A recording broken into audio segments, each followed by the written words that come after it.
Instagram, así que deben de seguirnos en Instagram, cursos-premed1. Vayan a nuestro Instagram, ahí también vamos a estar subiendo contenido y cosas exclusivas en Instagram, así que vayan a Instagram a seguirnos. Ok, vamos a empezar con una fácil, ¿no? Porque es una que todos los estudiantes de medicina, esta es una que todos se saben, ¿no? Como dije el meme. ¿Cuál es el principal músculo de la inspiración? ¿No? Vámonos recio, dice, sale. ¿Cuál es el principal músculo de la inspiración? Esto es fácil, ¿cuál sería? ¿Cuál es el músculo? Ok, Abraham, bienvenido. Exacto, el músculo, ¿cuál es la respuesta correcta? ¿A, B o C? ¿Cuál es el músculo principal para inspirar o para respirar en general que utilizamos? Unos dicen pectorales, unos dicen, la mayoría dice C, ¿no? Diafragmático, el músculo diafragmático o el diafragma, correcto. El músculo principal que utilizamos para la inspiración es un músculo que encontramos en el borde costal. ¿Dónde se encuentra el diafragma? Si usamos a Larry, para que lo entiendan, el diafragma es un músculo que ubicamos en la parte inferior del tórax. De hecho, es como una casa de campaña. Imaginen que tienen una pequeña casa de campaña que se mete a lo que vendría siendo las estructuras del tórax, de hecho, descubierto por el tórax, y forma una separación anatómica entre lo que vendría siendo la caja torácica y la región abdominal. De hecho, en muchas referencias anatómicas, el diafragma nos marca dónde termina el tórax y comienza el abdomen, ¿no? Es un músculo que es como una pequeña casa de campaña aquí abajo. Lo vieron en la clase de radiografía de tórax, lo han visto en muchas imágenes anatómicas. Este músculo tiene la función que cuando se contrae, la casa de campaña, ¿sí?, que está así como un triangulito, desciende, aumentando el volumen de la caja torácica e introduciendo aire dentro del tórax, ¿no? Si yo viera el tórax en un dibujito más a detalle acá, para que lo entienda, yo tengo dos condiciones de mi caja torácica. Tengo un momento en el que diafragma son dos cúpulas, está introducido dentro de la caja torácica, esto es el tórax, el músculo relajado del diafragma, y cuando el diafragma se tensa y se aplana, aquí es cuando está contraído. Y cuando el músculo está contraído, provoca la entrada de aire, y aquí es cuando se da la inspiración. Entonces, para inspirar, para respirar, lo que hacemos es descender nuestro diafragma, y por eso el músculo diafragma es el principal músculo de la respiración. Todos los demás son accesorios, ¿no?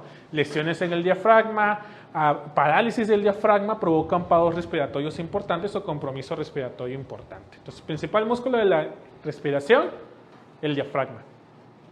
¿Estamos de acuerdo todos? Eso es fácil. ¿Sí, no, tal vez? Denle me gusta y compartir, porfa, el directo. Sí, sí, sí. Ok. Siguiente pregunta. Paciente masculino adulto joven que posteriormente a un accidente automovilístico sufre un traumatismo craneoencefálico. Tenemos los siguientes signos vitales. Maneja una presión de 130/80, una frecuencia respiratoria de 10 respiraciones por minuto y 80 latidos por minuto como frecuencia cardíaca. De acuerdo a la respiración que presenta el paciente, ¿qué condición tiene? ¿Está taquipneico, está bradipneico o está en apnea? ¿Cuál sería? ¿Taquipneico? ¿Sí? ¿Taquipneico, bradipneico o en apnea? ¿Ok? Unos dicen bradipnea, unos dicen apnea, ¿no?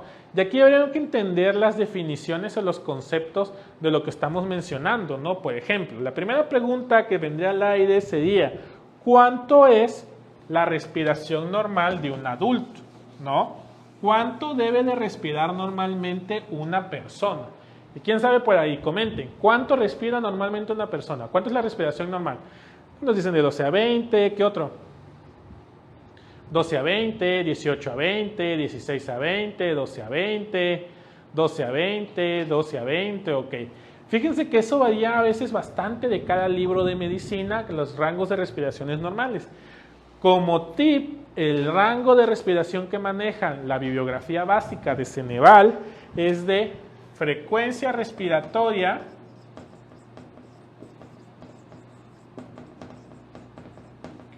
(16 a 20 respiraciones por minuto. ¿no? En un minuto una persona debe de respirar eso, ¿no? De 16 a 20 respiraciones por minuto. Entonces, basado en esto, ¿está alto o bajo la frecuencia respiratoria de mi paciente? Está muy por abajo, ¿no? Se encuentra disminuida la frecuencia respiratoria. El término médico para referirnos a esto, yo decía taquipnea.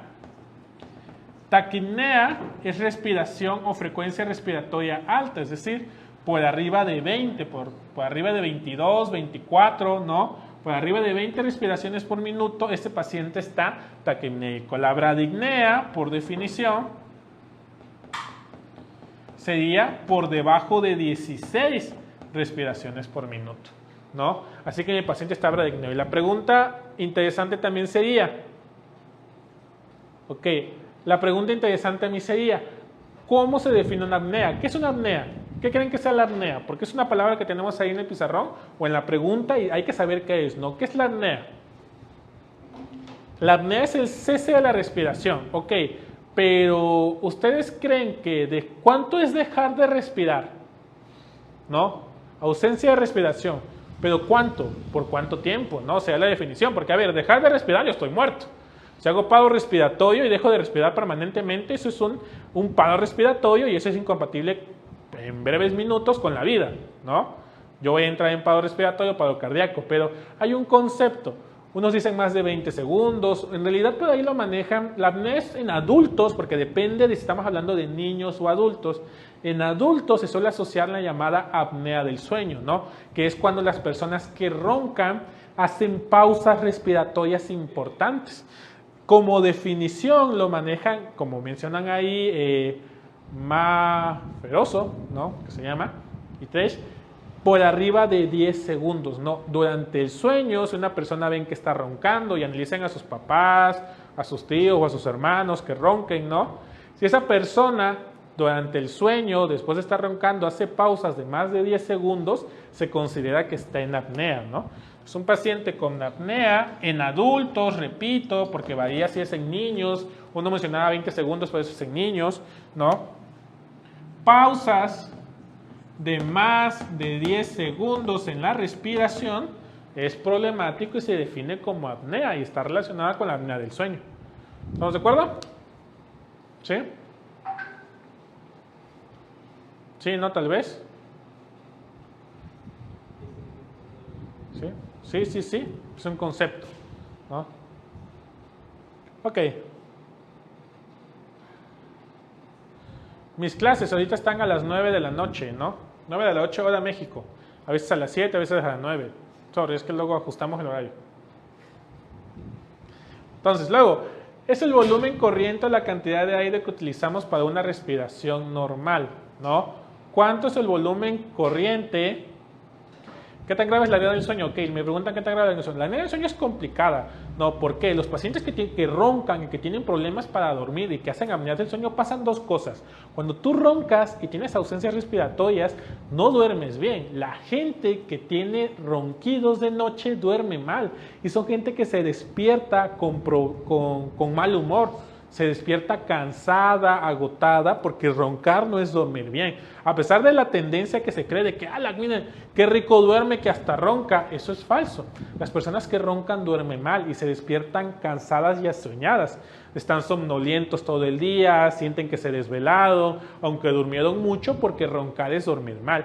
Lo segundo es que puede provocar eventos de hipoxia en el cerebro, ¿no? La apnea del sueño, las pausas respiratorias dejan sin oxígeno al cuerpo y sobre todo al cerebro, y con el paso de los años, es muy crónico el asunto, puede también provocar deterioro cognitivo producto de las ausencias respiratorias. El peso, sí, el sobrepeso es una condición importante de lo que vendría siendo la apnea del sueño. Básicamente tenemos un cuello gordo, ¿no? Esa grasa en exceso o ese volumen en exceso de tejido adiposo es un sobrecarga para las vías respiratorias que cuando nos dormimos la colapsan y eso provoca los ronquidos. Al final los ronquidos son dificultades para pasar el aire producto del estrechamiento de las vías respiratorias, ¿no? En los niños, por ejemplo, el crecimiento del tejido linfático, las llamadas amígdalas, cuando están demasiado crecidas en niños, pueden provocar también eventos de ronquidos, ¿no? Hay niños que roncan, pero son porque las amígdalas son tan grandes, las tónsilas que mencionábamos en otra clase, son tan grandes que obstruyen el paso de aire, ¿no? Obstruyen el paso de aire en los niños y los niños roncan y también requieren tratamiento cuando es demasiado grave el asunto. Hay niños incluso que tienen deformidades en la boca. ¿Por qué?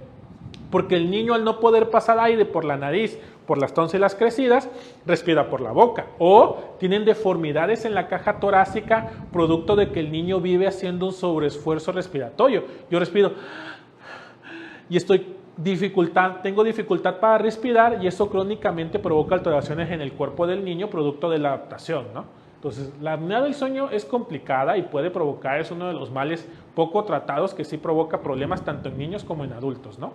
Ok, por ahí, como dato interesante. Siguiente pregunta.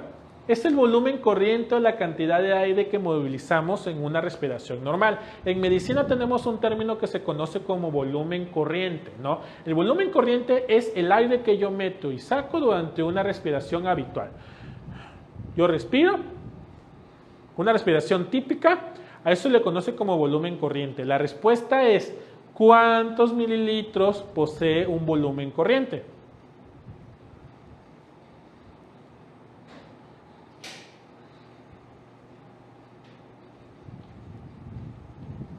¿Cuánto es el volumen corriente? ¿500, 150 o 300? ¿Cuánto sería? Muchos dicen que la mayoría dice que 500. Correcto. En términos generales, acuérdense, generalidades, para los que ya están aquí, que estudian medicina, que manejan otros cálculos, que dicen yo tengo otros datos. En términos generales, para empezar, el volumen corriente es de 500 mililitros, ¿no? Entonces, la respuesta correcta sería el volumen del aire que manejamos en una respiración normal es de 500 mililitros, correcto. Inciso A. Siguiente pregunta. Porfa, denle ahí me gusta al directo y denle compartir para que lleguemos a más gente. Píquenle por ahí para que lleguemos a más gente. Ahora, es el volumen de aire atrapado en la laringe, la faringe y la nariz, conocido como espacio muerto, ¿sí? Por no llegar a los alvéolos. Cuando nosotros respiramos, hay una parte, el intercambio gaseoso, como estuvimos discutiendo en otra clase o en otro simulador, se da al nivel de los alvéolos, que son esos saquitos de aire que encontramos al final, ¿no? Cuando yo bajo por los bronquios hasta el final de todas las ramificaciones, yo tengo unos pequeños racimos de uvas que se conocen como alvéolos. Estos alvéolos son el intercambio gaseoso. Sin embargo, de esos 500 mililitros que yo estoy metiendo y sacando constantemente, hay una pequeña cantidad que nunca llega a los alvéolos y que se mantiene en las estructuras de conducción, que son la nariz, la faringe y la laringe. No entra un intercambio gaseoso, sino que queda atrapado en los tubos que transportan el aire. ¿De cuánto del volumen corriente corresponde el aire muerto, el aire de espacio muerto? ¿Cuánto sería? ¿Cuánto es espacio muerto? B, 150, correcto. ¿Cuánto sería? B, ok. La respuesta correcta es B. 150 mililitros se conoce como espacio muerto y es el aire que queda atrapado en nariz, faringe y laringe y que no llega a lo que vendría siendo nuestros alvéolos. Siguiente pregunta. Si realizamos una inspiración profunda, podemos hacer que entre más aire de lo que normalmente entra. No, este aire se conoce como reserva inspiratoria. ¿A qué cantidad representa la reserva inspiratoria? Reserva inspiratoria es esto. Una respiración normal, respirar normalmente, maneja 500 mililitros, pero no, a veces podemos meter más aire del que habitualmente manejamos. Yo puedo hacer esto, ¿no? Después de una respiración normal, yo introduzco aire en exceso. Eso se le conoce como reserva inspiratoria. Ese aire que yo puedo meter de más después de una inspiración normal. ¿Cuánto mide la reserva inspiratoria? Unos dicen que la A, muchos dicen que la A, unos dicen que la C, unos dicen que 1100. ¿Cuánto es? ¿Cuánto es la reserva inspiratoria? Unos dicen que la B. Pónganse de acuerdo. ¿Cuál sería? ¿Cuánto es? A, ok, B.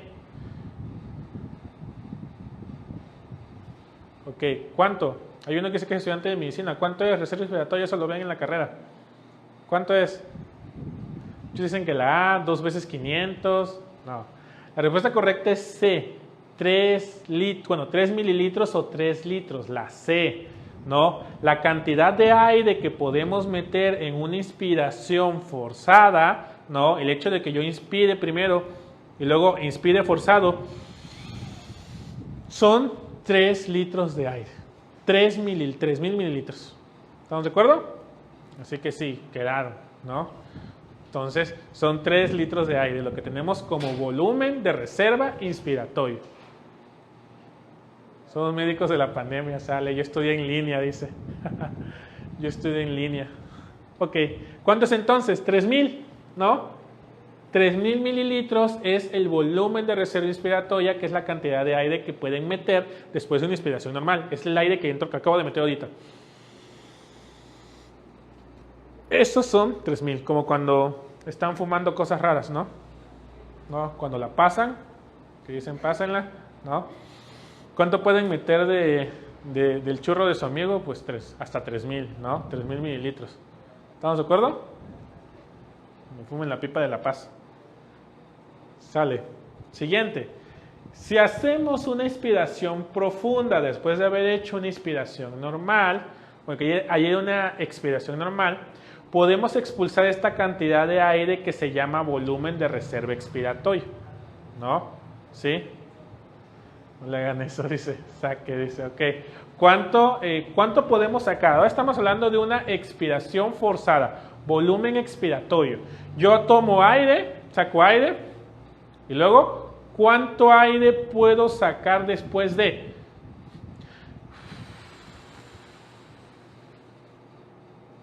Si fuerzo la salida de aire, ¿sí? Sí, no puedo sacar el volumen total, eso es cierto, te lo vamos a discutir, no puedo sacar todo el aire. ¿Cuánto aire puedo sacar forzadamente?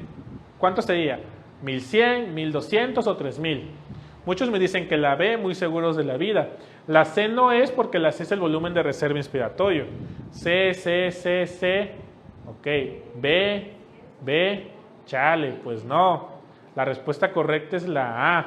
El volumen de reserva volumen de reserva expiratorio es de 1.100 mililitros. ¿No? 1.100 es la cantidad de aire. ¿Me encontré? Ok. 1.100 mililitros es la cantidad de aire que sacamos después de una inspiración normal. Es el aire que yo puedo sacar forzadamente. Cuando soplan las velitas, cuando quieren inflar un globo, la máxima cantidad de volumen de aire que podían inflar en un máximo esfuerzo serían 1.100 mililitros de volumen, ¿no? Que se conoce como volumen de reserva expiratorio. ¿Estamos de acuerdo? Ahora, no todo el aire que entra no sale, ok, entonces todo el aire que entra, ok. A ver, el aire que entra a lo largo de tu día sí sale, pero existe una reserva de aire constante en tu pulmón que nunca puede salir, ¿no? Tú no puedes vaciar los pulmones, y ahorita vamos a discutir acerca de eso. Okay. Después de hacer una expiración profunda, es decir, saqué todo el aire que pude de los sacos alveolares, aún va a quedar aire en los alveolos. Es un aire que jamás va a salir. Estos restos se conocen como volumen residual. Y la pregunta es, ¿a cuánto equivale el volumen residual? Después de yo hacer una expiración forzada, después de sacar mi volumen de reserva expiratorio, ¿cuánto aire, ¿sí?, me queda en el pulmón? Y la respuesta es 1.200, correcto, el inciso B, 1.200 mililitros. A ver, ¿por qué es esto? Nunca se saca todo el aire de los pulmones precisamente para evitar el colapso alveolar. Sacar todo el aire es peligroso porque colapsarían nuestros alveolos. Son como un globo. Inflar un globo, ¿qué cuesta más? Es muy difícil inflar un globo cuando está recién cerrado, ¿no? A diferencia de un globo ya medio lleno, es mucho más fácil de movilizar el aire. Entonces, los pulmones siempre mantienen un volumen de aire que no importa cuánto le muevas, siempre van a estar ahí, ¿no? De hecho, es una de las pruebas que utilizan en algunos bebés para saber si el bebé respiró en algún momento o murió antes de nacer. ¿Por qué? ¿Qué es lo que hacen? Ponen los pulmones en agua, ¿no? Si tú tomas un pulmón, a pesar de que sea una persona muerta, ¿no?, tomas un pulmón y lo pones a flotar en agua, si lo pones en un vaso con agua o en un traste con agua, si el pulmón flota, significa que ese pulmón tiene el volumen de reserva inspiratorio. Si el pulmón no flota, significa que jamás metieron aire esos pulmones, que nunca en la vida inspiraron aire esos pulmones. Y por lo tanto se utiliza como una prueba para saber si algunos bebés respiraron alguna vez cuando nacieron o nunca tuvieron una respiración después de nacer, ¿no? Con fines forenses como tal. Entonces, la respuesta correcta sería 1200 mililitros, ¿no? El volumen que queda en el pulmón y que jamás podemos sacar, ¿sí? Serían 1200 mililitros. Entonces, para los que preguntan sobre las preguntas anteriores, les recuerdo que esta clase la subimos a nuestro Instagram. Vayan a nuestro Instagram a seguirnos para que puedan ver la clase completa. También les recuerdo, si quieren saber más a detalle de estos temas, el día sábado a las 10 de la mañana, hora México, a 12 del día, hora México, vamos a tener una clase de premedicina conmigo. Tienen que ir al link de la bio de TikTok y ahí se pueden registrar. Es una clase por Zoom, es completamente gratis y es para todos los interesados, ¿no? Ahí pueden abrir su micrófono, preguntarme directamente y pues comentamos cualquier cosa. Sale, siguiente pregunta. El volumen de ventilación junto con el volumen de reserva inspiratorio y el volumen de reserva, es decir, los tres volúmenes que hemos estado discutiendo hasta este momento, ¿sí?, suman algo que se conoce como capacidad vital. La capacidad vital es el aire que yo puedo mover. La capacidad vital es esto. Primero voy a hacer una inspiración forzada. Acabo de meter ¿cuánto volumen? Cuando yo inspiré forzadamente hasta más no poder, ¿cuánto volumen metí? ¿Cuánto metí? 3000, correcto. Luego, a esos 3000 hay que agregarle el volumen corriente, el volumen de una respiración normal. Porque acuérdense que la inspiración forzada, primero meto el volumen normal. ¿Cuánto es el volumen de una respiración normal? ¿Cuánto metí? 500. Y luego hice la inspiración forzada, ¿no? ¿Qué sería? ¿Cuánto? 3000. Entonces llevo 3500, correcto. Y luego yo puedo sacar, ¿sí? Yo puedo sacar ¿cuánto? Otros ¿cuánto? Cuando yo haga la expiración forzada, ¿cuánto volumen puedo sacar? 1100. ¿Y cuánto me daría? Los 3000 más los 500 más los 1100, que es el total de volumen que yo puedo movilizar. ¿Cuánto sería el total del volumen que yo puedo movilizar, que se conoce como mi capacidad vital? 4600. La respuesta correcta es la C, 4600. La capacidad vital es todo el aire que yo puedo movilizar, tanto en una respiración normal, como en una expiración forzada, como en una expiración forzada. Es el movimiento del aire. ¿Sí? ¿Estamos de acuerdo? ¿Sí? Entonces, esa es la respuesta a capacidad vital. Ahora, existe otra capacidad, ¿no? Que es cuando le agregamos el volumen de reserva, los 1200 que nos faltan y que nos llevaría a un total de 5800. ¿Quién sabe cómo se le llama a ese volumen que es todo, ¿no? Que tenemos también el volumen, todo lo que acabamos de sumar más el volumen de reserva que da 1200. ¿Cómo se le llama eso? ¿Quién se la sabe por ahí? Los que son estudiantes de medicina. ¿Cómo se le llama eso? Volumen total respiratorio. En realidad es capacidad total, ¿no? Como capacidad total pulmonar o capacidad total respiratoria, ¿no? Capacidad. Recuerden que la suma, cuando tú tienes un volumen, la suma de volúmenes da capacidades, ¿no? La suma de volúmenes da capacidades. Cuando sumas más de un volumen, sacas una capacidad, ¿no? Ok. Vamos a la siguiente pregunta. Es el estimulante principal de la respiración. ¿Cuál es el estimulante principal de la respiración? ¿Cuál es el gas que es el responsable de la estimulación principal de la respiración? ¿El oxígeno, el CO2 o el nitrógeno? Nos dicen que la A o nos dicen que la B. Ok, CO2, A. CO2, otros dicen que la A, otros dicen que la C, el nitrógeno dicen algunos. Ok, A, B. ¿Cuál sería? Ok. El principal estimulante de la respiración, irónicamente, lo primero que nos viene a la mente es decir, ok, respiramos para meter oxígeno, el principal estimulante va a ser lo que vendría siendo el oxígeno, pero no es así. En el cerebro y en la estimulación también a nivel de las carótidas, ¿no? De los receptores, los quimiorreceptores, el principal estímulo de la respiración es el CO2, ¿no? La acumulación de CO2 es lo que dispara nuestra respiración. ¿Por qué? Porque cuando necesito respirar, cuando acumulo CO2. Si yo dejo de respirar en este momento porque digo, me voy a matar, ¿no? Y hago esto, y empiezo a aguantar la respiración constantemente, ¿no? Y empiezo a aguantar la respiración constantemente, lo que va a pasar es que se empieza a acumular en mi sangre altos niveles de CO2, producto del metabolismo de las células, ¿no? Ese nivel de CO2 es detectado tanto a la región de mis carótidas como en la región de mi tronco encefálico y le dice a nuestro cerebro que dispare la respiración. Nos dice respira, ¿no?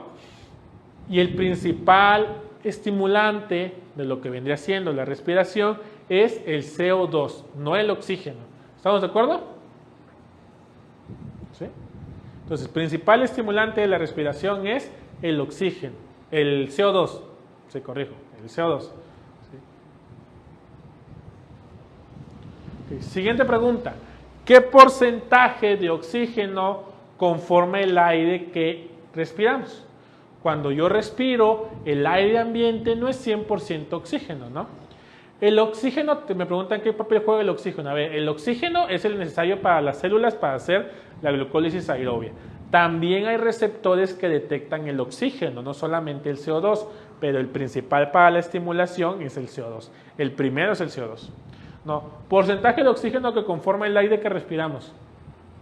El aire que tenemos aquí en el ambiente y que estamos respirando constantemente, sí, es precisamente, no es totalmente oxígeno, tiene parte nitrógeno, tiene parte CO2, tiene parte otros elementos y tiene oxígeno como tal. La cantidad o el porcentaje del aire que respiramos que es oxígeno es 21%. Para los estudiantes de medicina se los van a preguntar mucho cuando saquen gasometrías, ¿no? Cuando un paciente está respirando al aire ambiente, ¿qué porcentaje del aire que respira es oxígeno? 21%, ¿no? Esto cambia cuando manejamos dispositivos, por ejemplo.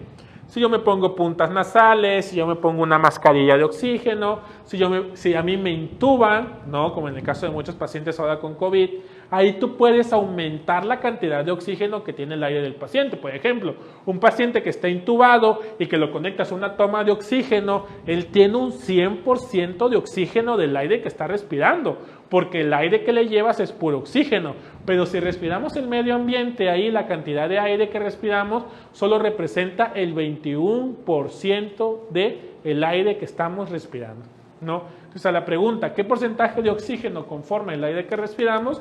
Solo el 21%. De hecho, la mayoría del aire que respiramos es nitrógeno, ¿no? Y por ahí dicen, ¿para qué sirve el nitrógeno que estamos respirando constantemente? ¿Se acuerdan del volumen de reserva inspiratorio que tenemos? La mayor parte del volumen de reserva que tenemos es nitrógeno. Ok, entonces, ¿estamos de acuerdo para esas preguntas? ¿Dudas, preguntas hasta ahí? ¿No? ¿Quedó claro?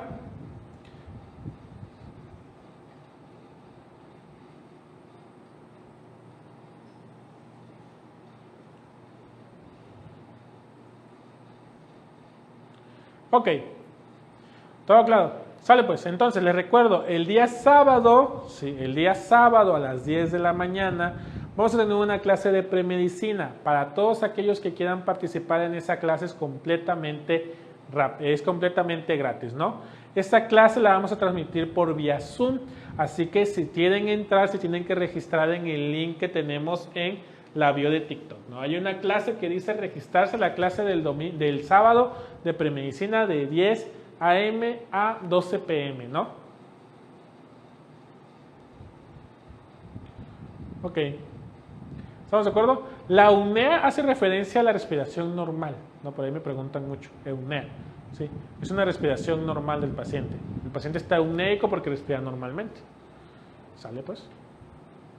¿Estamos de acuerdo todos? Sale, si no hay dudas, preguntas, entonces nos estaríamos viendo el día de... ¿Cuándo me toca a mí?